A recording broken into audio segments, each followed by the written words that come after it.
greetings to you all in the name of the Lord Jesus Christ. ಕರ್ತನಾದ ಯೇಸು ಕ್ರಿಸ್ತನ ಹೆಸರಿನಲ್ಲಿ ನಿಮ್ಮೆಲ್ಲರಿಗೂ ವಂದನೆಗಳು. I'm Brother Praveen and along with Chaladore Anna here.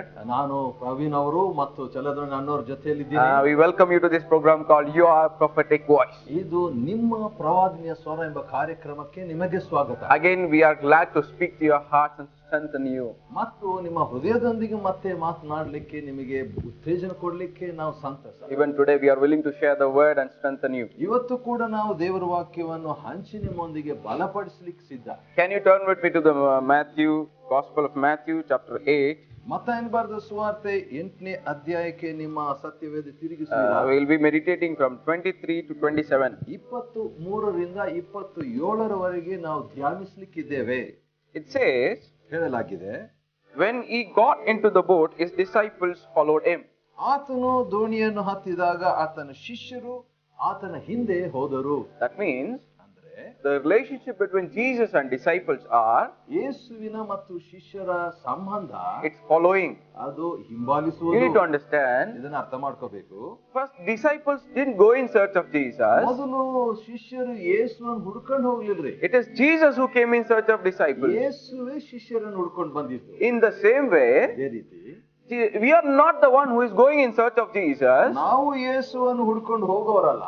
Jesus is the one who is coming in search of us all the time. ಯೇಸುವೇ ಯಾವಾಗಲೂ ನಮ್ಮನ್ನು ಹುಡುಕೊಂಡು ಬರೋರು. So we have to follow him just because he is following us every day. ಆದ ಕಾರಣ ಆತ ನಮ್ಮನ್ನು ಪ್ರತಿದಿನ ಹಿಂಬಾಲಿಸೋದ್ರಿಂದ ನಾವು ಆತನ ಹಿಂಬಾಲಿಸಬೇಕು. Just understand. ಇದನ್ನ ಅರ್ಥ ಮಾಡಿಕೊಳ್ಳಿ. You are going in a car. ನೀವು ಕಾರಲ್ಲಿ ಹೋಗ್ತಿದ್ದೀರಿ. If Jesus is not following you and protecting you, ಯೇಸು ನಿಮ್ಮನ್ನು ಹಿಂಬಾಲಿಸಿ ನಿಮ್ಮನ್ನು ಸಂರಕ್ಷಿಸದಿದ್ರೆ, then how can you be protected? ಹೇಗೆ ನಿಮಗೆ ಸಂರಕ್ಷಣೆ? If you are doing a business, ವ್ಯಾಪಾರ ನೀವು ಮಾಡ್ತಿದ್ದೀರಿ, if Jesus is not following and blessing that business, ಯೇಸು ನಮ್ಮನ್ನು ಹಿಂಬಾಲಿಸಿ ಆಶೀರ್ವಾದ ವ್ಯಾಪಾರ ಕೊಡದಿದ್ರೆ, then how can your business be blessed? ಹೇಗೆ ವ್ಯಾಪಾರ ಆಶೀರ್ವಾದ? So we always speak that we are the one who is following. ನಾವೇ ಯೇಸುವನ್ನು ಹಿಂಬಾಲಿಸಿ ಅಂತ ಯಾವಾಗಲೂ ಮಾತಾಡ್ಕೊಳ್ತೀವಿ. No, even while sleeping Jesus is following us. ನಾವು ಮಲಗಿದ್ದು ಇದ್ದಾಗಲೂ ಯೇಸು ಹಿಂಬಾಲಿಸಿ, even while eating Jesus is following us. ಊಟ ಮಾಡುವಾಗ ಯೇಸು ಹಿಂಬಾಲಿಸ್ತಿದ್ದಾರೆ. So for that Jesus is following us, so we need to be thankful for him. ಆದುದರಿಂದ ಯೇಸು ನಮ್ಮನ್ನು ಹಿಂಬಾಲಿಸುವುದರಿಂದ ನಾವು ಆತನ ಕೃತಜ್ಞತೆಯುಳ್ಳವರಾಗಿರಬೇಕು. We need to say, yes, Lord Jesus, thank you for following me and protecting me. Even while I eat, you are protecting my stomach getting digested. ಅರ್ಥನೇ, ನನ್ನ ಊಟ ಮಾಡಿ ನನ್ನ ಹೊಟ್ಟೆ ಜೀರ್ಣವಾಗುವಂತೆ ನನ್ನನ್ನು ಹಿಂಬಾಲಿಸಿ ನನ್ನನ್ನು ಆಶೀರ್ವದಿಸಿದಿ, ಧನ್ಯವಾದ ಅನ್ಬೇಕು. So he is following you and doing everything for you. ನಿಮ್ಮನ್ನು ಹಿಂಬಾಲಿಸಿ ಎಲ್ಲವನ್ನು ಮಾಡ್ತಿದ್ದಾರೆ. So you need to follow him and be thankful to him, that's all. ಆದ ಕಾರಣ ನೀವು ಆತನ ಹಿಂಬಾಲಿಸಿ ಧನ್ಯವಾದ ಉಳ್ಳವರಾಗಿರ್ಬೇಕಷ್ಟೇ. Hallelujah. Hallelujah. This is the one part we always forget. ಈ ಒಂದು ವಿಷಯ ಯಾವಾಗಲೂ ಮರ್ತು ಬಿಡ್ತೀವ್ರಿ. We pray, we read Bible, do everything, but we forget to be thankful to the Lord. ನಾವು ಪ್ರಾರ್ಥನೆ ಮಾಡ್ತೀವಿ, ಬೈಬಲ್ ಓದ್ತೀವಿ, ಆದರೆ ಆತನಿಗೆ ಧನ್ಯವಾದ ಸಲ್ಲಿಸುವುದಕ್ಕೆ ಮರ್ತೇವೆ. Before doing everything, just be thankful to the Lord, because every day, every second he is working in your life. ಯಾಕಂದ್ರೆ ಆತನು ಪ್ರತಿಯೊಂದು ಸೆಕೆಂಡ್, ಪ್ರತಿ ನಿಮಿಷ ಆತ ನಮ್ಮ ಜೀವನದಲ್ಲಿ ಕಾರ್ಯ ಮಾಡ್ತಾ ಇರೋದ್ರಿಂದ ಧನ್ಯವಾದ ಉಳ್ಳವರಾಗಿರಿ. Today we are just learning about this, what Jesus is doing in our life. ಯೇಸು ನಮ್ಮ ಜೀವನದಲ್ಲಿ ಏನು ಮಾಡ್ತಾರೆ ಅನ್ನುವಂಥದ್ದನ್ನು ಇವತ್ತು ನಾವು ಕಲಿಯಲಿದ್ದೇವೆ. So in the 24th verse it says, 24ನೇ ವಚನದಲ್ಲಿ ಹೀಗಿದೆ, behold, there arose a great storm on the sea. ಆ ಸಮುದ್ರದ ಮೇಲೆ ಒಂದು ದೊಡ್ಡ ಅಲೆ ತೆರೆ ಎದ್ದಿತು. It means Jesus and disciples are together. ಅಂದ್ರೆ ಯೇಸು ಶಿಷ್ಯರು ಒಟ್ಟಾಗಿದ್ದಾಗ, but still problem came. ಸಮಸ್ಯೆಯನ್ನು ಬಂದೇ ಬಿಡ್ತೀರಿ. Hallelujah. Hallelujah. You might be saying, brother, I am with Jesus, I am reading Bible, I am doing everything, but still there is problem coming against me. ನೀವು ಹೇಳಬಹುದು, ನಾನು brother, ನಾನು Bible ಓದ್ತಿದ್ದೇನೆ, ನಾನು ಪ್ರಾರ್ಥನೆ ಮಾಡ್ತೀನಿ, ಆದರೂ ಸಮಸ್ಯೆ ನನ್ನ ವಿರುದ್ಧ ಬರುತ್ತಿದೆ. You need to understand, ಇದನ್ನ ಅರ್ಥ ಮಾಡ್ಕೊಳ್ಳಿ. greater than the problem is living inside of you. ಸಮಸ್ಯೆಗಿಂತಲೂ ದೊಡ್ಡ ಆತನು ನಿಮ್ಮೊಳಗೆ ಇದ್ದಾರೆ. But these disciples here, ಆದ್ರೆ ಇಲ್ಲಿ ಶಿಷ್ಯರು, when the storm came, ಆ ತೆರೆ ಬಂದಾಗ, when it covered the boat, ಆ ದೋಣಿಯನ್ನು ಆ ಬಿರುಗಾಳಿ ಮುಚ್ಚಿದಾಗ, they were afraid. ಭಯಪಟ್ರು. Character of a man is ಮನುಷ್ಯನ ಒಂದು ಗುಣಲಕ್ಷಣ getting afraid. ಭಯಪಡುವುದು. But why we are afraid? ಯಾಕೆ ಭಯಪಡ್ತೀವಿ? Only because we don't have the knowledge that Jesus is working for us. ಯೇಸು ನಮಗಾಗಿ ಕಾರ್ಯಗತ ಅನ್ನುವಂತ ತಿಳುವಳಿಕೆ ಇಲ್ಲದೆ ಇರೋದರಿಂದ Bible says, ಬೈಬಲ್ ಹೇಳುತ್ತೆ, if God is for us, ದೇವರು ನಮ್ಮ ಪರವಾಗಿದ್ರೆ who can be against us? ಯಾರು ನಮಗೆ ವಿರುದ್ಧ? Nothing. ಯಾವುದೂ ಇಲ್ಲ. No weapon formed against you cannot prosper. ನಮಗೆ ವಿರುದ್ಧವಾಗಿ ಬರುವ ಯಾವ ಆಯುಧವು ಜಯಿಸದು. We always speak, oh, problem is coming, problem is coming. ಯಾವಾಗ್ಲೂ ಮಾತಾಡ್ತೀವಿ, ಸಮಸ್ಯೆ ಬರುತ್ತಿದೆ, ಸಮಸ್ಯೆ ಬರುತ್ತೆ. But we also have to speak, the God who can kick out the problem is with me. ಆದರೆ ನನ್ನೊಂದಿಗಿದ್ದಾನೆ ಸಮಸ್ಯೆಯನ್ನು ಒದ್ದು ಹಾಕುವಂತ ದೇವರು. What is the work of Jesus in our life? ಯೇಸುವಿನ ಕಾರ್ಯ ನಮ್ಮ ಜೀವನದಲ್ಲಿ ಏನ್ರಿ? It continues, it says, ಮುಂದೆ ಹೇಳುತ್ತಿದೆ, then disciples went and asked the Lord, Lord, save us, we are perishing.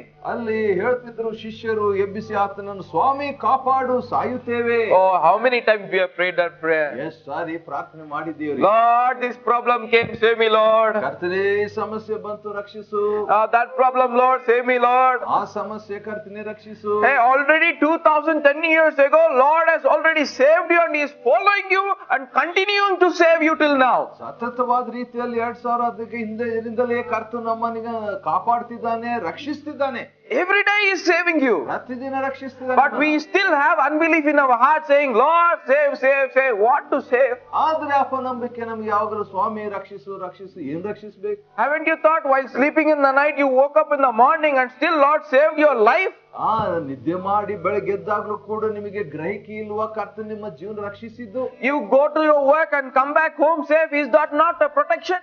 ಕೆಲಸಕ್ಕೆ ಹೋಗಿ ಬರುವಂತದ್ದು ಅದು ಸಂರಕ್ಷಣೆ ಅಲ್ವೇ? But still, if something, a little bad things happens, we murmur saying, Lord, why can't you save me in this situation? ಚಿಕ್ಕವಾದಂತ ಒಂದು ವಿಷಯ ಬಂದ್ರು ಕೂಡ ಯಾಕೆ ಸ್ವಾಮಿ ನನ್ನ ರಕ್ಷಿಸಲಿಲ್ಲ ಅನ್ನುವಂತ ಹೇಳಿಕೆ. But from morning till night, what all Lord has done for us, we forget it. ಆದ್ರೆ ಕರ್ತನು ಬೆಳಗಿಂದ ಸಾಯಂಕಾಲ ತನಕ ರಾತ್ರಿ ಮಾಡಿದ್ದೆಲ್ಲ ಮರ್ತು ಹೋಗ್ತೇವೆ. We need to understand. ಅರ್ಥ ಮಾಡ್ಕೊಳ್ಬೇಕು.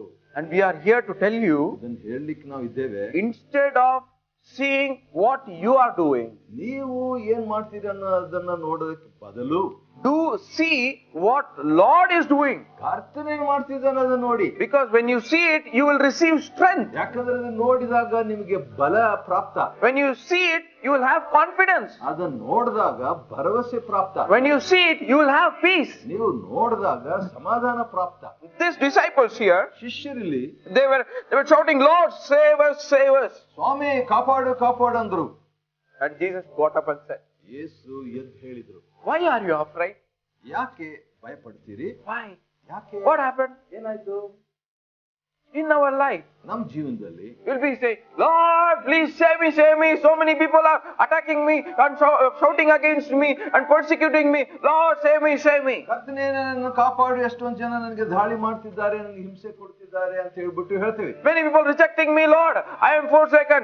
I am going into depression. Please save me, save me. ಅನೇಕರು ನನ್ನ ತಿರಸ್ಕರಿಸಿದ್ದಾರೆ, ಸ್ವಾಮಿ ಮನಗುಂದುವಿಕೆ ಹೋಗ್ತಿದ್ದೇನೆ, ರಕ್ಷಿಸು, ರಕ್ಷಿಸು. And Lord will be simply smiling at you and say, ಕರ್ತನು ಮುಗುಳ್ನಾಗೆ ಬೀರ್ತಾ, Are my child, why are you afraid? ಓ ನನ್ನ ಮಗುವೇ, ಯಾಕೆ ಭಯಪಡ್ತೀಯ? Hey, I am with you. Why you are afraid? ನಾನು ನಿನ್ನೊಂದಿಗಿದ್ದೇನೆ, ಯಾಕೆ ಭಯ? You don't have knowledge about me that I am working for you. That's the reason you are getting afraid. ನಾನು ನಿನಗಾಗಿ ಕಾರ್ಯ ಮಾಡ್ತೀನಿ ಅಂತ ತಿಳುವಳಿಕೆ ನಿನಗಿಲ್ಲ, ಅದಕ್ಕೆ ನಿನಗೆ ಭಯ. Hallelujah. Hallelujah. God is working for you. ದೇವರು ನಿಮಗಾಗಿ ಕಾರ್ಯಗತ. You know, from Genesis, ಆದಿಕಾಂಡ ನಿಮ್ಗೆ ಗೊತ್ತಾ? after the 7th day of creation, ಆ 7ನೇ ದಿನದ ಸೃಷ್ಟಿಯ ತರುವಾಯ God never rested. ದೇವರು ವಿಶ್ರಮಿಸಲಿಲ್ಲ. Then what he is doing? ಏನ್ ಮಾಡ್ತಿದ್ರು? He was working continuously 24 hours. 24 ತಾಸು ಸತತವಾಗಿ ಕಾರ್ಯ ಮಾಡ್ತಿದ್ದಾರೆ. The Bible says he never sleeps nor slumbers. ಆತನು ತೂಕಡಿಸುವುದಿಲ್ಲ, ನಿದ್ರಿಸುವುದಿಲ್ಲ ಅಂತ Bible. 24 hours opening his eyes and watching his children and working for them. 24 ತಾಸು ಕಣ್ ತೆರೆದು ಮಕ್ಕಳಿಗಾಗಿ ಕಾರ್ಯಗತ. What more God wants to do in your life? ನಿಮ್ಮ ಜೀವನದಲ್ಲಿ ಇನ್ನೂ ಏನು ದೇವರು ಮಾಡ್ಬೇಕಂತ ಬಯಸ್ತೀರಾ? He is not sleeping for you. ಆತನು ನಿದ್ದೆ ಮಾಡ್ತಾ ಇಲ್ರಿ ವಿಷಯ. But still he wants us to sleep peacefully. ಆದ್ರೆ ನೀವು ವಿಶ್ರಮ ನಿದ್ದೆ ಮಾಡಬೇಕು, ಸಮಾಧಾನ ಬಯಸ್ತಾರೆ. He is not taking rest. ಆತನು ವಿಶ್ರಮಿಸ್ತಿಲ್ಲ. But he wants us to take rest. ಆದ್ರೆ ನಾವು ವಿಶ್ರಮಿಸ ಬಯಸ್ತಾರೆ. He is working 24 hours, but he still wants us to take rest even in night times. 24 ತಾಸು ಆತನ ಕಾರ್ಯ ಮಾಡಿ ರಾತ್ರಿಯಲ್ಲಿ ನಾವು ವಿಶ್ರಮಿಸಿಕೊಳ್ಳ ಬಯಸ್ತಾರೆ. Did God tell you even night times I'm working, you also have to work for me night times? ರಾತ್ರಿ ಸಮಯ ನಾನು ಕೆಲಸ ಮಾಡ್ತೀನಿ, ನೀವು ಕೆಲಸ ಮಾಡಂತಾರ? No, Bible says, ಇಲ್ಲ, ಬೈಬಲ್ ಹೇಳುತ್ತೆ, to his beloved God gives sleep. ತನ್ನ ಪ್ರಿಯರಿಗೆ ಆತ ನಿದ್ರೆಯನ್ನು ಕೊಡ್ತಾನೆ. Not only that, Bible also says, Bible ಹೇಳುತ್ತೆ, to his beloved even in the sleep he gives food to eat. ತನ್ನ ಪ್ರಿಯರಿಗೆ ನಿದ್ರೆಯಲ್ಲಿ ಆತನು ಆಹಾರ ಕೊಡ್ತಾನೆ. Oh, such a loving God we serve. ಅಂತ ಪ್ರಿಯ ದೇವರು ಸೇವೆ ಮಾಡ್ತಿದ್ದೇವೆ. If you have a loving father, ನಿನಗೆ ಪ್ರೀತಿಯ ತಂದೆ ಇದ್ರೆ, even when you are hungry and you are not able to eat, ನಿಮಗೆ ಹಸಿದ್ದು ಊಟ ಮಾಡ್ಲಿಕ್ಕೆ ಆಗದಿದ್ರು the father will come and feed you. ತಂದೆ ಬಂದು ನಿಮಗೆ ಪೋಷಣೆ ಉಣಿಸ್ತಾರೆ. Such a love it is, right? ಅಂತ ಪ್ರೀತಿ ಅಲ್ವಾ? When you don't have that knowledge, ಆ ತಿಳುವಳಿಕೆ ನಿಮ್ಗೆ ಇಲ್ದಿದ್ರೆ you will not experience that love. ಆ ಪ್ರೀತಿಯ ಅನುಭವಿಸ್ಲಿಕ್ಕಿಲ್ಲ ನೀವು. This love we need to experience about God. ಈ ಒಂದು ಪ್ರೀತಿಯನ್ನು ದೇವರ ಬಗ್ಗೆ ಅನುಭವಿಸಬೇಕ್ರಿ ನೀವು. We can love God only when we know what he is doing for us. ಆತ ನಮಗೆ ಏನ್ ಮಾಡ್ತಾನೆ ಅಂತ ನಾವು ತಿಳ್ಕೊಂಡಾಗ ಮಾತ್ರ ಆತನ ಪ್ರೀತಿಸ್ಲಿಕ್ಕೆ ಸಾಧ್ಯ. Hallelujah. Hallelujah. See, the disciples started being afraid. ನೋಡ್ರಿ, ಶಿಷ್ಯರು ಭಯಪಡ್ಲಿಕ್ಕೆ ಪ್ರಾರಂಭಿಸಿದ್ರು. And Jesus said, you men of little faith. ನೀವು ಅಲ್ಪ ವಿಶ್ವಾಸಿಗಳಾಗಿದ್ದೀರಿ ಅಂತಾರೆ. That means, ಅಂದ್ರೆ faith means ವಿಶ್ವಾಸ ಅಂದ್ರೆ believing in Jesus. ಯೇಸುವಿನಲ್ಲಿ ನಂಬುವಂತದ್ದು. We all pray and we all read Bible, ನಾವೆಲ್ಲರೂ ಪ್ರಾರ್ಥಿಸ್ತೇವೆ, Bible ಓದ್ತೇವೆ, but we fail to believe Jesus. ಆದ್ರೆ ಯೇಸುವನ್ನು ನಂಬಲಿಕ್ಕೆ ನಾವು ಸೋಲ್ತೇವೆ. Let me ask you a question. ಪ್ರಶ್ನೆ ಕೇಳ್ತೀನಿ. You have 24 hours with you. 24 ತಾಸು ನಿಮ್ಗಿದೆ. How many hours are you believing Jesus and how many hours you are not believing Jesus? ಎಷ್ಟು ತಾಸು ಯೇಸುವನ್ನು ನೀವು ವಿಶ್ವಾಸ ಬಿಡ್ತೀರಿ, ಎಷ್ಟು ತಾಸುಗಳು ಯೇಸುವನ್ನು ವಿಶ್ವಾಸಿಸದೇ ಇದ್ದೀರಿ? How many hours? ಎಷ್ಟು ತಾಸುಗಳು? No, we cannot count. ಇಲ್ರಿ, ಇಸ್ಲಿಕ್ಕೆ ಆಗಲ್ಲ. We all time we have unbelief in our heart. ಯಾವಾಗಲೂ ನಮಗೆ ಅಪನಂಬಿಕೆ ಹೃದಯದಲ್ಲಿ. Did God reject you by seeing unbelief in you? ಆದ್ರೆ ಅಪನಂಬಿಕೆ ನೀವು ನೋಡಿ ದೇವರು ತಿರಸ್ಕರಿಸಿದ್ರಾ? No. ಇಲ್ಲ. He still accepted you. ಆದ್ರೆ ಇನ್ನೂ ಆತ ನಿಮ್ ಸ್ವೀಕೃತ. If you are still having unbelief in your heart regarding the Lord Jesus Christ, ಕರ್ತನಾದ ಯೇಸುವಿನ ಬಗ್ಗೆ ನಿಮಗೆ ಇನ್ನೂ ನಿಮ್ಮ ಹೃದಯದಲ್ಲಿ ಅವಿಶ್ವಾಸವಿದ್ದರೆ, if you still have unbelief regarding the word of God, ದೇವರ ವಾಕ್ಯದ ಬಗ್ಗೆ ಇನ್ನೂ ನಿಮಗೆ ಅಪನಂಬಿಕೆ ಇದ್ದರೆ, no problem. ಸಮಸ್ಯೆ ಇಲ್ಲ. Jesus is with you. Yesu ನಿಮ್ಮೊಂದಿಗಿದ್ದಾರೆ. He is the author and perfecter of the faith which is in us. ನಮ್ಮಲ್ಲಿರ್ತಕ್ಕಂಥ ನಂಬಿಕೆಯನ್ನು ಹುಟ್ಟಿಸುವನು ಪೂರೈಸುವನು ಆತನೇ. It is God. ದೇವರೇ. Hallelujah. Hallelujah. Let us see Jesus. ಯೇಸುವನ್ನು ನೋಡನ್ರಿ. And our faith will increase. ನಮ್ಮ ವಿಶ್ವಾಸ ಹೆಚ್ಚಾಗುತ್ತೆ. And faith increases. ಮತ್ತು ನಂಬಿಕೆ ಹೆಚ್ಚಾಗುತ್ತೆ. Miracles will automatically happen. ಅದ್ಭುತ ಸ್ವಯಂ ನಿಯಂತ್ರಿತವಾಗಿ ಆಗುತ್ತೆ. Hallelujah. Hallelujah. Our God is a God. ನಮ್ಮ ದೇವರು ಇಂಥ ದೇವರಂತೆ. He is very kind. ಬಹಳ ದಯೆ. He is very merciful. ಬಹಳ ಕರುಣೆ. He is very gracious. ಬಹು ಕೃಪಾಭರಿತ. His anger only 1 second. ಆತನ ಕೋಪವು ಮಾತ್ರ. But his love is forever. ಆದರೆ ಆತನ ಪ್ರೀತಿ ನಿತ್ಯ. More than his anger, his love is greater for us. ಆತನ ಕೋಪಕ್ಕಿಂತ ಆತನ ಪ್ರೀತಿ ಮಹತ್ತಾದದ್ದು. Getting angry is optional for God. ಕೋಪ ಮಾಡಿಕೊಳ್ಳೋದು ಆಯ್ಕೆ ದೇವರಿಗೆ. But love is not optional. ಆದರೆ ಪ್ರೀತಿ ಆಯ್ಕೆ ಅಲ್ಲ. It is his character. ಆತನ ಗುಣಲಕ್ಷಣ. His character is love. ಆತನ ಗುಣ ಪ್ರೀತಿ. Many people might have told you, God is angry about you. ಅನೇಕ ಜನರು ಹೇಳ್ಬೋದು, ದೇವರು ನಿಮ್ಮ ಮೇಲೆ ಸಿಟ್ಟು ಎದ್ದಿದ್ದಾನೆ. God will not accept you. ದೇವರು ನಿಮ್ಮನ್ನು ಸ್ವೀಕಾರ ಮಾಡಲ್ಲ. You didn't read Bible, you didn't pray, God never accepts you. ಯಾಕೆ ಬೈಬಲ್ ಓದಿಲ್ಲ, ಪ್ರಾರ್ಥನೆ ಮಾಡಲಿಲ್ಲ, ದೇವರು ಸ್ವೀಕೃತ ಅಲ್ಲ. You never fasted 40 days, so God will not accept you. 40 ದಿವಸ ಉಪವಾಸ ಮಾಡಲಿಲ್ಲ, ದೇವರು ಸ್ವೀಕಾರ ಮಾಡಲ್ಲ. See, Jesus fasted 40 days, you also fast. ಯೇಸು 40 ದಿವಸ ಉಪವಾಸ ಮಾಡಿ ನೀನು ಕೂಡ ಉಪವಾಸಿಸು. More than fasting, ಅದಕ್ಕಿಂತಲೂ ಹೆಚ್ಚಾಗಿ ಉಪವಾಸಕ್ಕಿಂತ believing is important. ವಿಶ್ವಾಸ ಪ್ರಾಮುಖ್ಯ. We all fast, but we fail to believe in fast. ನಾವು ಎಲ್ಲರೂ ಕೂಡ ಉಪವಾಸಿಸ್ತೇವೆ, ಅದರ ಉಪವಾಸದಲ್ಲಿ ಇಡುವಂತದ್ದು ಸೋಲ್ತೇವೆ. What Bible says? ಏನ್ ಬೈಬಲ್ ಹೇಳುತ್ತೆ? Without faith, ವಿಶ್ವಾಸದಲ್ಲಿ it's impossible to please God. ದೇವರನ್ನು ಮೆಚ್ಚಿಸುವುದು ಅಸಾಧ್ಯ. What does it say? ಏನ್ ಹೇಳುತ್ತೆ? What does it mean? ಅರ್ಥ ಏನದು? Without believing in Jesus, ಯೇಸುವನ್ನು ನಂಬದೆ it's impossible to please the Father. ತಂದೆಯನ್ನು ಮೆಚ್ಚಿಸುವುದು ಅಸಾಧ್ಯ. So if you want to please the Father, ತಂದೆಯನ್ನು ಮೆಚ್ಚಿಸ ಬಯಸಿದರೆ believe Jesus. ಯೇಸುವನ್ನು ವಿಶ್ವಾಸ More than doing for Jesus, ಯೇಸುವಿಗಿಂತಲೂ ಹೆಚ್ಚು ಮಾಡೋಕೆ believe Jesus. ವಿಶ್ವಾಸಿಸು Because ಯೇಸುವನ್ನು. Matthew 7 says, ಮತ್ತ 7 ಹೇಳುತ್ತದೆ, many people will come to me saying, I did this, I did this, I did this. ಅನೇಕ ಜನರು ಬಂದು ನಾನು ಇದನ್ನ ಮಾಡಿದೆ ಅಂತ ಬಂದು ಹೇಳ್ತಾರೆ. But will of the Father is believing first. ಆದರೆ ತಂದೆ ಚಿತ್ತ ವಿಶ್ವಾಸಿಸುವುದು ಮೊದಲು. We need to understand, ಇದನ್ನ ಅರ್ಥ ಮಾಡ್ಕೋಬೇಕು. more than doing for God, ದೇವರಿಗೆ ಏನಾದ್ರು ಮಾಡೋಕ್ಕಿಂತಲೂ believe that He is doing for us. ಆತ ನಮಗಾಗ ಮಾಡ್ತಿದ್ದಾನಂತ. Hallelujah. Hallelujah. And Jesus got up ಯೇಸು ಎದ್ದು and He says, He rebuked the winds and sea. ಆತನು ಗಾಳಿಯನ್ನು ಮತ್ತು ಸಮುದ್ರವನ್ನು ಗದರಿಸಿದನು. And it became perfectly calm. ಆಗ ಎಲ್ಲ ಪೂರ್ಣ ಶಾಂತವಾಯಿತು. This message is a prophetical message for you. ಈ ಒಂದು ಸಂದೇಶ ನಿಮಗೆ ಪ್ರವಾದನೆಯ ಸಂದೇಶ.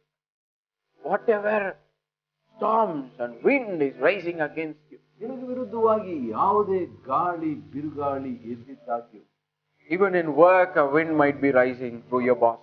ಒಂದು ವೇಳೆ ಬಾಸ್ ಮುಖಾಂತರವಾಗಿ ಕೆಲಸದ ಕ್ಷೇತ್ರದಲ್ಲಿ ಬಿರುಗಾಳಿ, In your family the wind might be rising against you through your children. ಮತ್ತು ನಿಮ್ಮ ಮಕ್ಕಳ ಮುಖಾಂತರವಾಗಿ ಕುಟುಂಬದಲ್ಲಿ ಬಿರುಗಾಳಿ ವಿರುದ್ಧ, Among your neighbors and relatives wind might be rising. ಆ ಒಂದು ನೆರೆಯವರ ಮತ್ತು ಸಂಬಂಧಿಕರ ನಡುವೆ ಬಿರುಗಾಳಿ. Situation might be so worse that you are so afraid you cannot go forward. ನೀವು ಮುಂದಕ್ಕೆ ಹೋಗಲಾರದಂತ ರೀತಿಯಲ್ಲಿ ದಿಗ್ಭ್ರಮೆ. You might be feeling, this is my last day, I will never leave after this. ಇದು ನನ್ನ ಕೊನೆ ದಿನ, ಇದಾದ ನಂತರ ಬದುಕಲ್ಲ ಅಂದ್ಕೊಂಡಿರ್ತಿ. You might be have taken decision, I've tried so many things but it never worked out, I am willing to die tonight. ಎಷ್ಟು ಸಂಗತಿಗಳನ್ನು ಮಾಡಿ ಹತ್ತಿದ್ದೇನೆ, ಆದರೆ ಸಫಲ ಇಲ್ಲ, ಆದ ಕಾರಣ ಇವತ್ತು ರಾತ್ರಿ ಸಾಯ್ಲಿಕ್ಕೆ ಸಿದ್ಧ ಅಂತ. If you are watching this program today, ಇವತ್ತು ಈ ಕಾರ್ಯಕ್ರಮ ವೀಕ್ಷಿಸುವಲ್ಲಿ, dear sister, ಪ್ರಿಯ ಸಹೋದರ, I'm speaking to your heart. ನಿಮ್ಮ ಹೃದಯಕ್ಕೆ ಮಾತಾಡ್ತಿದ್ದೇನೆ. Many people have forsaken you, ಅನೇಕ ಜನ ತಿರಸ್ಕರಿಸಿದ್ದಾರೆ ನಿಮ್ಮ. but let me tell you a good news. ನಿಮಗೆ ಶುಭವಾರ್ತೆ. Man may reject you, ಮನುಷ್ಯ ತಿರಸ್ಕರಿಸಬಹುದು, but Jesus has accepted you. ಯೇಸು ನಿಮ್ಮನ್ನು ಸ್ವೀಕರಿತ ಮಾಡಿದ್ದಾರೆ. No matter how bad, no matter how worst you are, ಎಷ್ಟು ಕೆಟ್ಟ ಕೀಳು ನೀನು ಆಗಿದ್ರು, Jesus is willing to forgive you and accept you and embrace you with His love. ಯೇಸು ತನ್ನ ಪ್ರೀತಿಯಿಂದ ನಿಮ್ಮನ್ನು ಸ್ವೀಕರಿಸಿ ನಿಮ್ಮನ್ನು ಅಪ್ಪಿಕೊಳ್ಳಲಿಕ್ಕೆ ಸಿದ್ಧ. No matter how worst your condition is, ನಿಮ್ಮ ಸ್ಥಿತಿ ಎಷ್ಟು ಹದಗೆಟ್ಟಿದೆ, Jesus is willing to make that situation calm and peaceful in your life. ಯೇಸು ನಿಮ್ಮ ಜೀವನದಲ್ಲಿ ಸನ್ನಿವೇಶವನ್ನು ಶಾಂತವಾಗಿ ಸಮಾಧಾನವಾಗಿ ಮಾಡಲಿಕ್ಕೆ ಶಕ್ತ. If you allow Him, ಆತನ ಅನುಮತಿಸಿದ್ರೆ, He is willing to work in your life. ಆತನ ಜೀವನದಲ್ಲಿ ಕಾರ್ಯಗತ. He is not willing to work. ಆತನು ಕಾರ್ಯ ಮಾಡಲಿಕ್ಕೆ ಸಿದ್ಧವಿಲ್ಲದಿದ್ರೆ, He is willing to bring all things back to order in your life. ಎಲ್ಲ ವಿಷಯಗಳನ್ನು ನಿಮ್ಮ ಜೀವನದಲ್ಲಿ ಕ್ರಮಪಡಿಸಲಿಕ್ಕೆ ಸಿದ್ಧ. All the darkness in your life, dark situation will leave and become light because of Jesus. ಆ ಕತ್ತಲೆಯ ಪರಿಸ್ಥಿತಿ ಎಲ್ಲವೂ ನಿಮ್ಮನ್ನು ಬಿಟ್ಟು ಯೇಸುವಿನಿಂದ ಬೆಳಕಾಗುತ್ತೆ. Hallelujah. ಹಲ್ಲೆಲೂಯಾ. Dear sister, ಪ್ರಿಯ ಸಹೋದರ, your tears will turn into joy. ನಿಮ್ಮ ಕಣ್ಣೀರು ಆನಂದವಾಗಿ ಮಾರ್ಪಡುತ್ತೆ. Do not worry about your family. ನಿಮ್ಮ ಕುಟುಂಬದ ಬಗ್ಗೆ ಚಿಂತಿಸಬೇಡ. Believe that Jesus is with you. ಯೇಸು ನಿಮ್ಮೊಂದಿಗಿದ್ದಾರೆ ಅಂತ ನಂಬ್ರಿ. Believe that Jesus is working for you. ಯೇಸು ನಿಮಗೆ ಕಾರ್ಯಗತ ಅಂತ ನಂಬ್ರಿ. You know, when Jesus works, all things becomes peaceful. ಯೇಸು ಕಾರ್ಯ ಮಾಡಿದಾಗ ಎಲ್ಲವೂ ಶಾಂತ. Say, Jesus, come into my family and change all things in my life. ಯೇಸು ನನ್ನ ಕುಟುಂಬಕ್ಕೆ ಬಂದು ಎಲ್ಲ ವಿಷಯವನ್ನು ಸನ್ನಿವೇಶ ಬದಲಾಯಿಸನಿ. Hallelujah. Hallelujah. And 27th verse it says, 27 ಹೇಳುತ್ತೆ, the men were amazed and said, what kind of man is he? ಜನರು ಬೆರಗಾಗಿ ಈತನು ಎಂಥವನಾಗಿರಬಹುದು ಅಂತ ಆಶ್ಚರ್ಯಪಟ್ಟರು. Even the winds are obeying him. ಮತ್ತು ಗಾಳಿಯು ಈತನ ಮಾತು ಕೇಳುತ್ತವೆ. You might be tried so many things in your life to make it to come down. ನಿಮ್ಮ ಜೀವನದಲ್ಲಿ ಎಷ್ಟೋ ಪ್ರಯತ್ನಿಸಿ ಕೆಳಗಿಳಿಸಲಿಕ್ಕೆ ಯತ್ನಿಸಿದ್ದೀರಿ. So many problems you try to solve by yourself. ಸಮಸ್ಯೆಗಳು ಎಷ್ಟು ನಿಮ್ಮಷ್ಟಿಗೆ ನೀವೇ ಪರಿಹರಿಸಲಿಕ್ಕೆ ಯತ್ನಿಸಿದ್ದೀರಾ. But let me tell you a good news. ಆದ್ರೆ ಶುಭವಾರ್ತೆ ಹೇಳ್ತೇನೆ, What you cannot do, Jesus can do in your life. ನೀವೇನು ಮಾಡ್ಲಿಕ್ಕೆ ಆಗಲ್ವೋ ಅದು ಯೇಸು ನಿಮ್ಮ ಜೀವನದಲ್ಲಿ ಮಾಡ್ತಾರೆ. What you tried, you failed. But when you allow Jesus to do, there is no try, only do and done. ಯೇಸುವಿನಲ್ಲಿ ನೀವು ಎಷ್ಟೋ ಸಂಗತಿಗಳು ಯತ್ನಿಸಿ ನೀವು ನಿರಾಶರಾಗಿರ್ಬೋದು, ಆದ್ರೆ ಯೇಸುವಿನಲ್ಲಿ ಬರೀ ಮಾಡಿದ್ದು ಆಯ್ತು ಅನ್ನೋದೇ. Hallelujah. When you say, Jesus, Jesus, my problem. ಯೇಸು ನನ್ನ ಸಮಸ್ಯೆ ಅಂದಾಗ, That's all.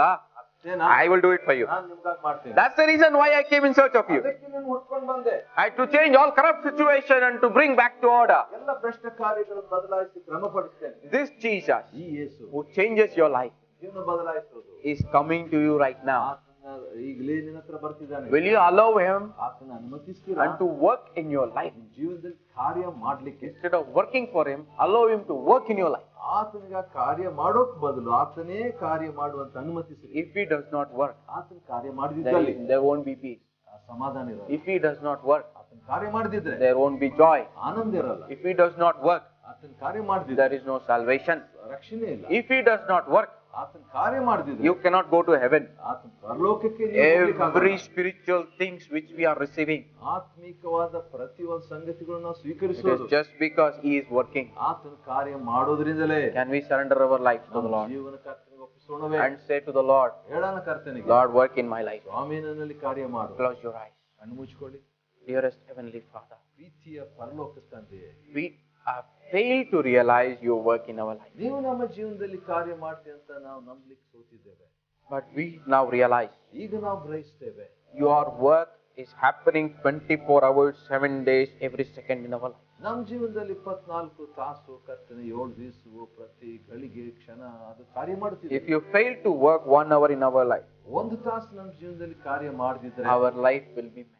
ನಮ್ಮ ಜೀವವು ಅವ್ಯವಸ್ಥೆ. Thank you for protecting us 24 hours every day, Lord. ಪ್ರತಿದಿನ 24 ತಾಸು ನಮಗೆ ಸಂರಕ್ಷಿಸಿ ಧನ್ಯವಾದ ಸ್ವಾಮಿ. Thank you for protecting our life. ನಮ್ಮ ಜೀವನವನ್ನು ನೀನು ರಕ್ಷಿಸಿದ್ದೀಯ. Today, whosoever watching this program, ಈ ಕಾರ್ಯಕ್ರಮ ಯಾರೇ ವೀಕ್ಷಿಸುವಲ್ಲಿ whatever the problems might be arising in their life, ಸಮಸ್ಯೆ ಅವರ ಜೀವನದಲ್ಲಿ ಏನೇ ಇದ್ರು you are there to make it calm down, Lord. ಅದನ್ನ ಶಾಂತಪಡಿಸಲಿಕ್ಕೆ ನೀನು ಶಕ್ತನಪ್ಪ. You will make it calm down, Lord. ಕರ್ತನೇ ನೀನು ಶಾಂತಪಡಿಸಲಿಕ್ಕೆ ಶಕ್ತನು. Come on, say with me. ನನ್ನೊಂದಿಗೆ ಹೇಳಿ, Lord Jesus, ಕರ್ತನಾದ ಯೇಸುವೇ, thank you for making this calm down. ಇದನ್ನ ಶಾಂತಪಡಿಸೋದಕ್ಕೆ ನಿನಗೆ ಧನ್ಯವಾದಗಳು. Thank you for making my life peaceful. ನನ್ನ ಜೀವನ ಸಮಾಧಾನ ಮಾಡಿ ಸ್ತೋತ್ರ. Thank you for making my life back to order. ನನ್ನ ಜೀವನ ಮತ್ತೆ ಕ್ರಮಪಡಿಸಿದ್ದಕ್ಕೆ ಸ್ತೋತ್ರ. Thank you that we know now that you are loving us and working for us. ನಮ್ಮನ್ನು ಪ್ರೀತಿಸಿ ನಮ್ಗ ಕಾರ್ಯ ಮಾಡ್ತಿದ್ದಕ್ಕಾಗಿ ಸ್ತೋತ್ರ. We thank you, Lord. ನಿಮಗೆ ಧನ್ಯವಾದ. Let this life be changed and transformed ಈ ಒಂದು ಕಾರ್ಯ ಸಂದೇಶ ನಮ್ಮ ಜೀವನ ನಮ್ಗೆ and ಬದಲಾಯಿಸಿ be a blessing to many. ಅನೇಕರಿಗೆ ಆಶೀರ್ವಾದವಾಗಿ In Jesus' name. ಯೇಸು ನಾಮದಲ್ಲಿ Amen. Amen. And now we believe that this program has truly blessed your heart. ಈ ಒಂದು ಸಂದೇಶ ನಿಜವಾಗಿ ನಿಮ್ಮನ್ನು ಆಶೀರ್ವದಿಸಿ ನಂಬ್ತೇವೆ. Kindly contact this number on the screen. ತೆರೆ ಮೇಲಿರುವ ಸಂಖ್ಯೆಗೆ ನೀವು ಸಂಪರ್ಕಿಸಿ. Share your testimony for us. ಸಾಕ್ಷಿ ನಮ್ಮೊಂದಿಗೆ ಹಂಚಿಕೊಳ್ಳಿ. We will never ask money from you. ನಿಮ್ಮಿಂದ ಎಂದೂ ಹಣ ನಾವು ಕೇಳಲ್ಲ.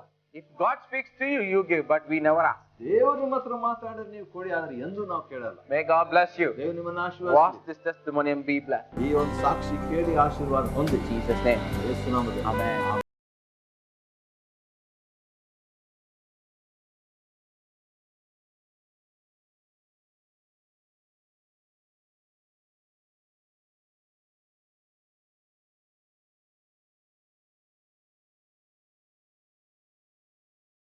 ಕೂಡ ನನ್ನ ಕೈ ಬಿಟ್ಟು ಇನ್ನು 3 ತಿಂಗಳು ಬದುಕೋದು ಅಂತ ಹೇಳಿದ್ರು. ಈ 3 ತಿಂಗಳಲ್ಲಿ ಬದುಕ್ತಾರೆ ಅಂದಾಗ ನನ್ನ ಇದೆಲ್ಲ ದೇವ್ರುಗಳು ಎಲ್ಲ ಮಾಡಿದ್ವಿ. ಎಲ್ಲ ದೇವ್ರುಗಳು ನನ್ನ ಕೈ ಬಿಟ್ಟಾಗ ಅವಾಗ ಡಾಕ್ಟ್ರು ಕೂಡ ನನ್ನ ಕೈ ಬಿಟ್ಬಿಟ್ಟಾಗ ನಾನು ತುಂಬ ವೇದನೆ ಪಡ್ತಾ ಇದ್ದೆ. ಎದ್ದೆ ಒಂದು ಗ್ಲಾಸ್ ನೀರು ತಗೊಂಡು ಕುಡಿಯೋಕ್ಕೂ ನನ್ನ ಕೈಲಿ ಆಯ್ತಾ ಇರಲಿಲ್ಲ. ನನ್ನ ಮಕ್ಕಳು ಕೂಡ ಬಂದು ನನ್ನ ಎತ್ತಿ ಕುಂಡ್ರಿಸಿ ಒಂದು ಗ್ಲಾಸ್ ಹಾಲು ಕುಡಿಸ್ತಾ ಇದ್ರು. ಅಷ್ಟೇ ನನ್ನ ಕೈಲಿ ಹುಷಾರು ಎಲ್ಲಿ ನನಗೆ ತುಂಬ ಎದೆ ಹೊಡ್ಕತ್ತು ಅಂದ್ರೆ ನಾನು ಎಲ್ಲಿ ಬೀಳ್ತಾ ಇದ್ದೆ ಎಲ್ಲಿ ಹೇಳ್ತಾ ಇದ್ದೆ ಅಂತ ನನಗೆ ಗೊತ್ತಾಯ್ತಾ ಇರಲಿಲ್ಲ. ತುಂಬ ಹುಷಾರಿಲ್ದಂಗಾಗಿ ನನ್ನ 1 ಅವರ್ ಉಸಿರಾಯ್ತು ಅಂದರೆ ನನ್ನ ಸುಧಾರಿಸ್ಕೊಳ್ಳೋಕ್ಕೆ ತುಂಬ ಕಷ್ಟ ಆಯ್ತಾಯಿತ್ತು. ಎಲ್ಲರೂ ಅಯ್ಯೋ ಸತ್ತೋಯ್ತಾಳೆ ಅಂದಾಗ ನನ್ನ ಮಕ್ಳಿಗೋಸ್ಕರ ನಾನು ಜೀವಿಸದಲ್ಲಿ ಬದುಕಬೇಕಲ್ಲ ಅನ್ನೋದಿತ್ತು. ಆಮೇಲೆ ನಾನು ಅವ್ರ ಮನೇಲಿ ಬಾಡಿಗೆಗೆ ಇರಬೇಕಾದ್ರೆ ದೇವರು ಅವರು ಹೇಳಿದ್ರು, ಬಾ ನಾನು ಯೇಸು ಸ್ವಾಮಿ ಕರ್ಕೊಂಡು ಹೋಗ್ತೀನಿ. ಯೇಸು ಸ್ವಾಮಿನ ನನ್ನ ಇದು ನಿನ್ನ ಜೀವಿತದಲ್ಲಿ ಬದಲಾಯಿಸ್ತಾರೆ, ನಿನ್ನ ಜೀವ ಕೊಡ್ತಾರೆ ಅಂದಾಗ ನಾನು ಯೇಸು ಸ್ವಾಮಿನ ಹೋಗಿ 2002ರಲ್ಲಿ ಹೋಗಿ 10 ವರ್ಷ ಆಯ್ತು. ಇವಾಗ ನಾನು ಯೇಸು ಸ್ವಾಮಿನ ನಂಬ್ಕೊಂಡು ನನ್ನ ಕುಟುಂಬ ಎಲ್ಲ ದೇವ್ರು ಚೆನ್ನಾಗಿಟ್ಟಿದ್ದಾನೆ. ನನ್ನ ಕಾಯಿಲೆ ಹೋಯ್ತು, ಎಲ್ಲ ಹೋಯ್ತು. ನಾನು ಸಾಕ್ಷಿ ಇವತ್ತು ಹೇಳ್ಬೇಕು ಅಂದ್ರೆ ದೇವ್ರೇ ಕಾರಣ. ದೇವ್ರಿಲ್ಲದೆ ಇದ್ರೆ ನನ್ನ ಇವತ್ತು ಎಷ್ಟೋ ವರ್ಷಗಳಾಗೈತಾ ಇತ್ತು ಸತ್ತೋಗಿ. ನಾನು ಇವತ್ತು ಅನೇಕ ಸತಿ ನಾನು ಸಾಕ್ಷಿ ಹೇಳ್ಬೇಕು ಅಂದಾಗೆಲ್ಲ ದೇವ್ರು ಮಾಡಿದಂತ ಕೃಪೆಗಳು ನಾವು ದೇವ್ರ ಮುಂದೆನೆ ಹೇಳ್ಬೇಕು. ದೇವ್ರ ನನ್ನ ಸಾಕ್ಷಿ ಹೇಳಕ್ಕೆ ಕೊಟ್ಟಂತೆ ಕೃಪೆಗೆ ಸ್ತೋತ್ರ.